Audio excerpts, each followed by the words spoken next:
I met him on a call. Ronaldo Lampkins was responding to a medical emergency when this woman says they first met. He seemed like a good guy. The two began dating. Not an exclusive relationship, but an intimate one. You would never think that this would be that guy.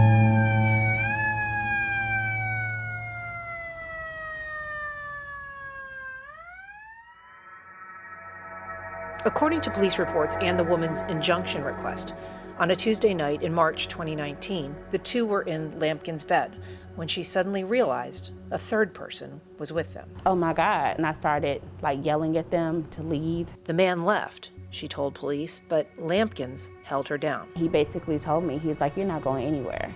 You're gonna lay here, you're gonna take this, and that's what he did. Lampkins denied her allegations to police, as did the other man in his apartment that night.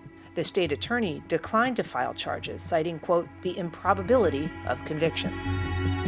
But she started digging into Lampkins' background. I wasn't the first one. In my own investigation, I uncovered that he was a suspect in a forcible rape in 1995. An exam found her physical condition consistent with her allegations. But no charges were filed in 1995 either, due to an improbability of conviction. The report might be part of the reason JFRD initially rejected Lampkins' job application. Or it may have been the 3 accusations of domestic violence filed with JSO by 2 different women. But in 2002, the fire department said he'd failed his background check, adding, quote, you do not meet the standards established by the Jacksonville Fire and Rescue Department. How did this man get hired? I just could not believe that he had this job. We asked Ray Alfred, who was fire chief at the time. Although JFRD rejected Lampkins the first 2 times he applied, Alfred eventually reversed those rejections and hired Lampkins. Alfred told us he didn't remember hiring Lampkins, but said based on his record, he would not have qualified.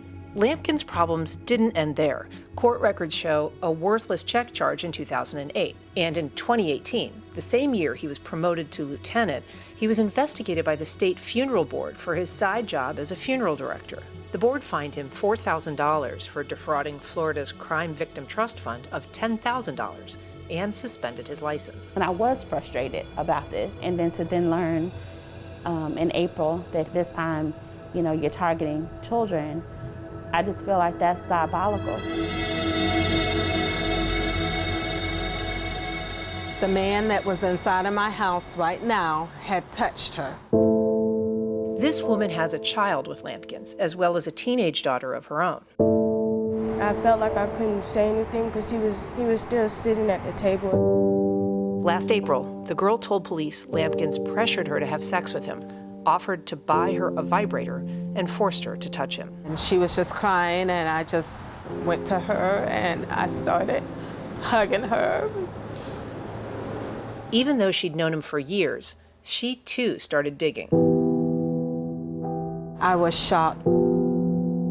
He has been in and out of my life for 10 years, and I would have never expected that he would be somebody who would do something like that. If we stay silent, then that person will continue to do it. We asked JFRD whether they were notified of the allegations in real time and whether any action was taken, but officials refused to comment. Lampkins, through his attorney, declined interview requests, and again, he's pleaded not guilty. This mom and her daughter say they want to take the case to trial. But she's worried the state plans to drop the most serious charge because of legal complexities with the case. At 16, the girl is too old to be protected by lewd molestation laws for minors, and the physical contact she alleged doesn't meet the definition of statutory rape. We just hope that he's charged, that he has to pay. And even though Lampkins has now been fired, all 3 women say they believe JFRD failed them by ignoring so many red flags. He wears a uniform. He's in a position to help people. The department really needs to make sure that the people who represent the city deserve to wear that uniform. Ann Schindler, First Coast News, on your side.